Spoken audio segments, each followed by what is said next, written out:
Hello and welcome to Natasha Explains It All. I'm back.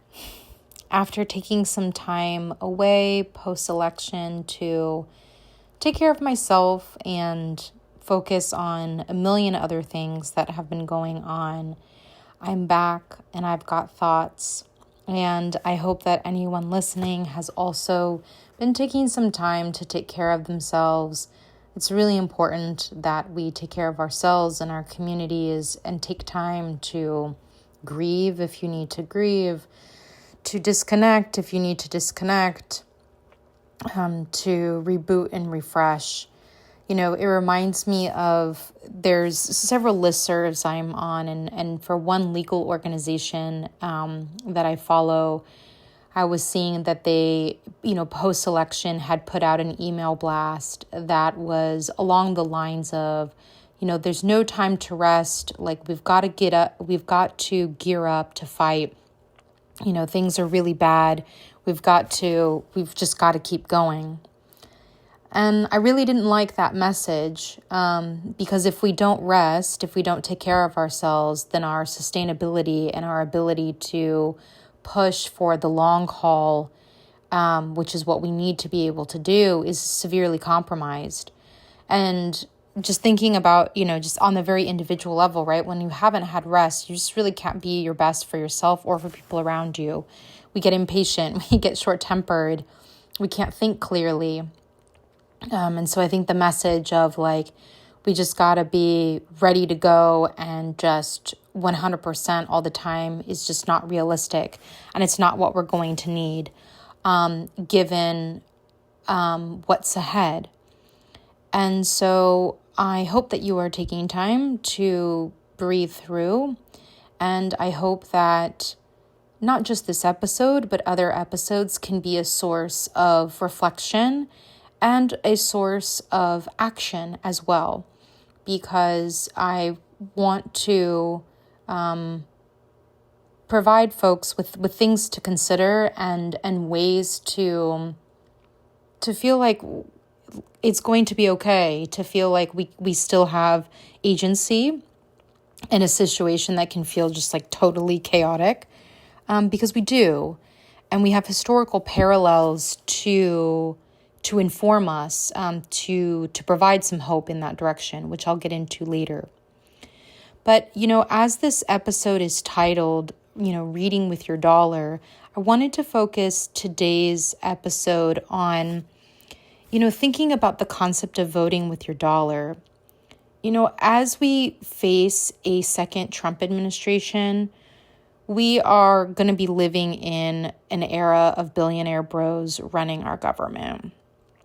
And so how we spend our money takes on extra importance.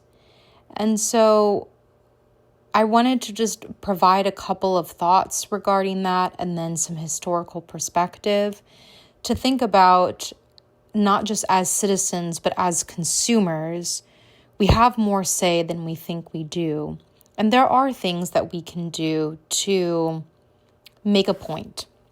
And what I mean by that is, in this era of billionaire bros, it's really a handful of people that are going to be controlling our government, who are going to be controlling our media and having absolutely disproportionate power, right, over how things operate in this country. And we saw some recent examples of that related to the presidential election. We know that major newspapers such as the Washington Post and the LA Times are owned by billionaires, and those billionaire owners pulled those newspapers' endorsements of Kamala Harris for the presidential race.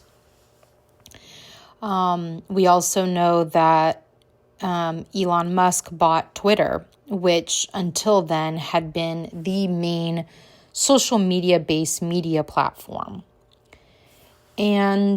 But what we've also seen is people, consumers, responding to this, takeover of mainstream media, including with the Washington Post, for example, in the wake of Jeff Bezos, who owns the Washington Post, deciding to pull the newspaper's endorsement of Kamala Harris for the presidential race because he's angling to get government contracts from a second Trump administration and so didn't want to piss off Trump.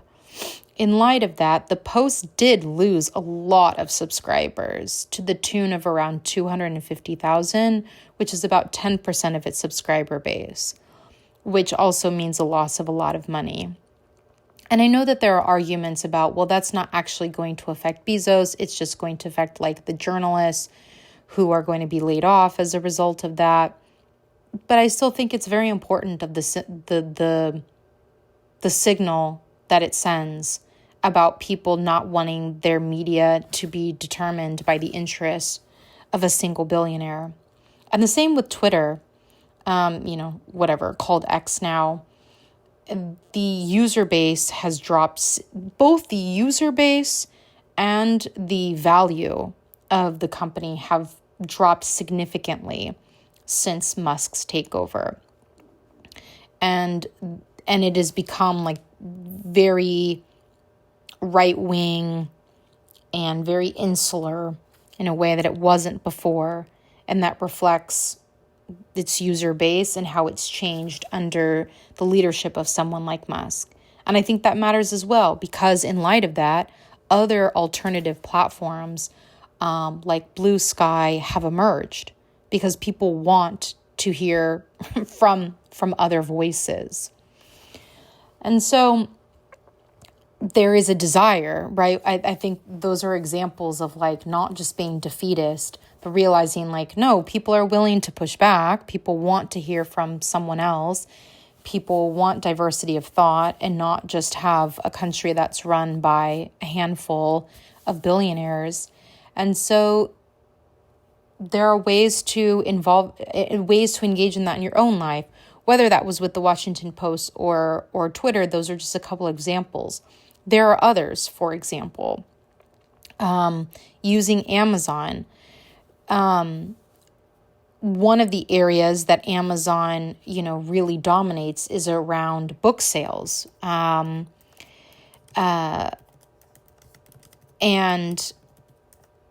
there are alternatives to shopping on Amazon for books. And one that I would really like to highlight is called bookshop.org. Bookshop.org.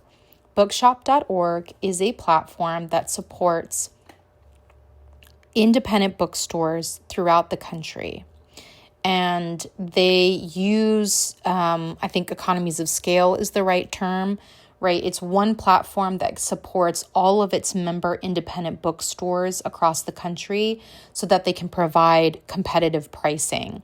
So basically it's one central warehouse, and you can just purchase on the website bookshop.org, and the money will go to support independent bookstores. Or when you're on bookshop.org, you can search for a specific independent bookstore, like your local independent bookstore, and have your purchase go to support that particular bookstore. And so I really recommend bookshop.org as an alternative to Amazon, particularly because Amazon loses money on books in order to monopolize the book buying market. Because Amazon makes plenty of money on its other products, it can afford to lose money on books, but it's doing that. And we saw, right, that whole trend of independent bookstores closing en masse across the country because they couldn't compete with competition from Amazon, competition that is not fair, by the way. And so there has been a resurgence of alternatives to Amazon for books because people want alternatives. There is a desire for that. And so one that I'll throw out there is bookshop.org. I purchase on bookshop.org, and I have found it to be a great site. Again, very competitive pricing. They are able to support independent bookstores throughout the United States. Another on the reading front, which is an alternative to Goodreads. If you're not familiar with Goodreads, Goodreads is a website that you can review books, you can find new reads. It helps you track what you've been reading. And Goodreads is also owned by Jeff Bezos, and there are many alternatives to Goodreads. One of them is called Storygraph. The Storygraph, it's a Black owned and founded business that is a deliberate alternative to Goodreads. Like if you use Goodreads, you can import your data from Goodreads to Storygraph. Storygraph is a website as well as an app that does the same things. You can track your reading, you can read book reviews, you can find your next read. It's for book lovers. So in terms of alternatives to book-related businesses that Jeff Bezos owns, you have bookshop.org for purchasing books and the Storygraph for tracking your reading, as well as reading reviews and finding your next good read. And I mean, we can go on, right? Bezos also owns Whole Foods for groceries. There are many alternative grocery stores. Musk owns Tesla for electric vehicles. There are many other electric vehicle companies. And now I'm not saying this as some type of purist or saying like you should never use any of these companies or never purchase anything from there. Like, I understand, like, reality is more layered and complicated than that, right? Like I received some Amazon gift cards recently. Like I'm going to use them. I'm not going to use them. That was a very lawyerly double negative right there. So let me rephrase. I'm going to use the Amazon gift cards that I received. But each effort does matter. I do generally try to avoid Amazon for other types of purchases, including, as I was saying, if I'm buying books, I use bookshop.org instead. And I mean, even with I understand with Tesla and the electric vehicles, there are many other car companies. And yet I also know that Toyota, General Motors, and Ford, they've all pledged $1 million each to Trump's inauguration fund. Many of the Fortune 500 companies are donating to Trump's inauguration, including Amazon, Meta, OpenAI, Uber, Goldman Sachs, Bank of America. I mean, it's all bribery, as we know.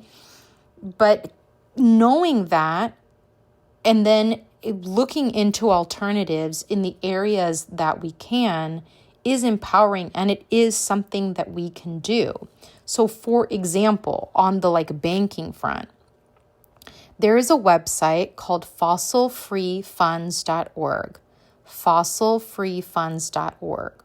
And it is a website that can help you pick funds that don't invest in fossil fuels. So if you are in a position where you are investing in the stock market, or maybe you have a retirement account through your company, your money is being invested in various companies.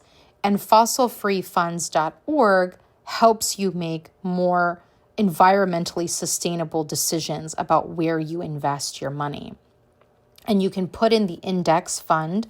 You can put in the name of the company, the manager, the ticker, and it will tell you about their rating, about whether that is a market index or a fund that is fueling the climate crisis or is not in their assessment. And there's lots of data points there.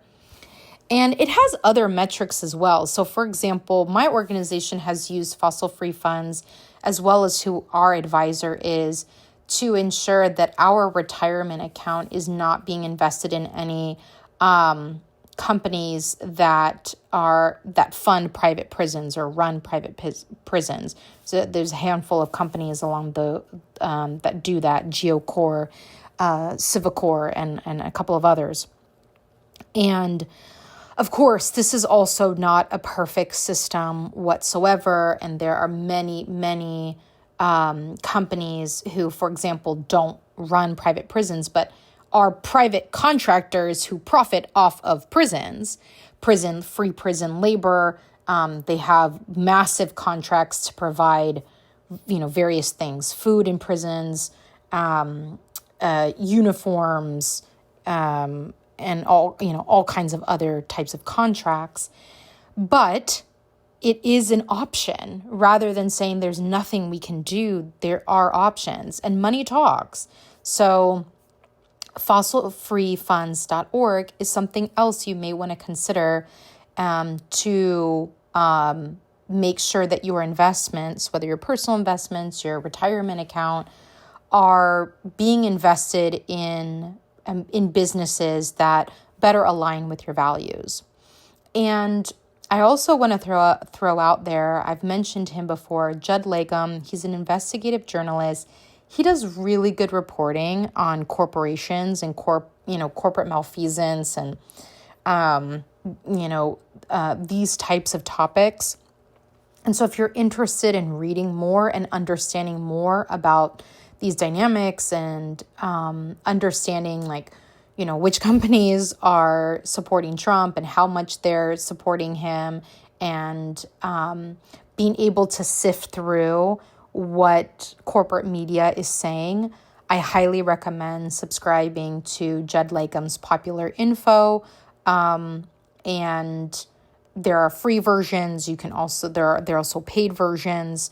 He does really good investigative reporting on this front. So, and so all of these suggestions, as I was mentioning, is really about how as we and individual citizens can navigate this era of the billionaire bros. Because we know that, look, we're not going to get Congress to raise taxes on corporations or billionaires anytime soon. We know that Musk and Bezos, and I'm just mentioning them, there are others, of course, but those two are literally the richest people on the planet. And we know right now that they're in a dick contest to see who can get the most government contracts, in other words, taxpayer money, to fund their various ventures, particularly in space. And there is not going to be action from Congress to limit their greed, to limit their, dick space race or whatever they're engaged in. But we can try to divest from their businesses. Every purchase matters. And again, this is not about perfection. This is not about moralizing, if you bought something on Amazon. But there are alternatives. There are options. We are not without choice. We are not without options as we navigate this Gilded Age reboot. So I wanted to provide some options, just a couple of thoughts, bookshop.org, The Story Graph, fossilfreefunds.org, follow Judd Legum for his investigative journalism, some things to begin to navigate this era. And then I just wanted to provide a little historical perspective that to me provides hope, even though this is like thinking long term here, okay? So I mentioned just a little while ago about how the current age is like a Gilded Age reboot.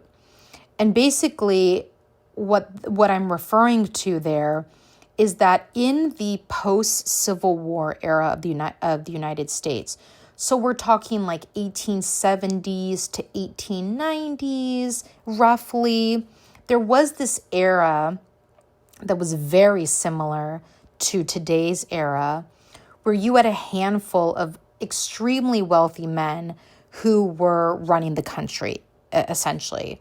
Like the political cartoons of that era would fit in perfectly today. This is the era when people were talking about quote unquote robber barons, where basically you had extremely wealthy white men who had monopolies over various industries, including the railroads, and they used that to suppress workers, to basically screw over everybody else. And this was a very, very, it was a time of extreme income inequality. There was extreme wealth on one end, concentrated in the hands of very, very few wealthy white men, and then everybody else. So there was a lot of parallels to the current moment. And that led to a response from the people. There were various labor movements that then rose up in response to the robber baron era. So, for example, there was a movement by Midwestern farmers who organized to oppose the monopolies on the railroads and grain elevator companies that were charging exorbitant rates to move the farmers' crops to market. So farmers organizing to oppose the monopolies that were squeezing their businesses.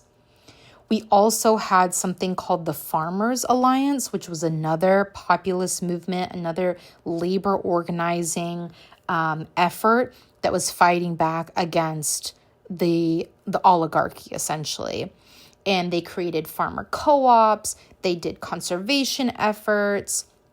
Their platform included nationalizing the major industries that had been taken over by private hands, including the telegraph, the telephone, the railroads. They advocated for a graduated income tax, and they also advocated for a postal savings bank, which was related to the postal service. And at the same time, we also had the rise in like the quote unquote muckraker journalists, right? Like the journalists who were exposing the horrific working conditions of people in the factories and the corruption that was so blatant during this era, which again feels like a lot of parallels to the current era. And so we've got corruption, we've got massive wealth inequality, we've got terrible conditions for the average person. And in response to that, we started to get these organized labor movements. We started to have the rise of like muckraking journalists. Then we also started to see presidents winning races on the platform of combating this excessive wealth inequality, of combating this corruption. That was part of Teddy Roosevelt's platform. That was part of Woodrow Wilson's platform. And while he was president, that's when we got the progressive income tax. So those, the higher income levels are paying more in taxes, higher rates. And then we also of course, also have FDR and the New Deal. That, in response to all of this excess and speculation and corruption, we got the stock market crash of 1929, and then the Great Depression, and then we got the New Deal that was, again, like the latest iteration over these many decades after all these various labor movements, these various like increasingly progressive presidents who were responding to the national desire to course correct. And then we had the New Deal that led to a major course correction where we had major developments like the introduction of the right to collective bargaining, the 5-day work week, a minimum wage, sanitation standards, outlawing of child labor, etc., etc. Won't get into too many details. But we saw that shift, right, from the Gilded Age of excessive wealth and then these course corrections that happened over the course of decades. So that kind of like by the late 1930s, there had been a massive shift in the distribution of power and wealth in the United States, right? And that took a long time, right? I'm talking about 1870s to late 1930s. And then it really wasn't until World War II, right, that like the U.S. economy really picked up. And I'm not going to get into like the merits of whether like the war machine is right, the pluses and minuses of that. But we saw that arc, that historical arc. And I'm seeing that happen now as well. And what I mean by that is, if we look at the results of this election, of this presidential election, and I'm not just talking about, right, people unsubscribing to the Washington Post and unsubscribing to Twitter, I'm also seeing the rise in unions. I'm also seeing the rise, right, in union activity and organized labor to push back against corporate greed. We saw massive wins in the automobile industry in recent times, as well as workers in all kinds of industries, right? From Starbucks to Amazon to other major corporations, pushing back and demanding better working conditions. We also saw in the November election that even in states that voted for Trump, voters also voted for several progressive ballot measures. And those included protecting or expanding abortion rights, increasing the minimum wage, guaranteeing paid sick leave, including in states like Missouri and Nebraska. So we saw people, for various reasons, still voting for Trump. And yet at the same time, they were voting for ballot measures that protected and expanded individual rights, particularly in the health area, in health and in labor. And so my hope is that we are seeing, right, it's the second Gilded Age. We're kind of at the beginning stages of it, where like the grossness of the greed and corruption and concentration of wealth is becoming more and more evident, and those interests are gathering more and more power and will literally be running the government. And at the same time, this pushback at the individual and collective level, because people understand that this is not okay. And people will understand more and more that this is not okay because the second Trump administration will do terrible things that will harm the vast majority of American citizens. And I think there will be more and more pushback when we'll see that in future elections, as well as in the behavior of us as consumers, as us as workers. And so anyway, I think that there's actually some hope to be taken from that historical perspective and seeing us as going through the beginning stages of a second Gilded Age, and that there will be course correction, even though I think it's going to be a long-term thing. It's not going to be an overnight thing, but we are already seeing those efforts. We are already seeing those counterbalances. You know, the historical pendulum has swung really right, but it will swing back. And I'm pointing to historical parallels as evidence of that, and providing listeners with a couple of ways to begin to think about how you can vote with your dollar in the era of billionaire bros. So with that, I'll leave today's episode. Thank you so much for listening, and I'll see you next time.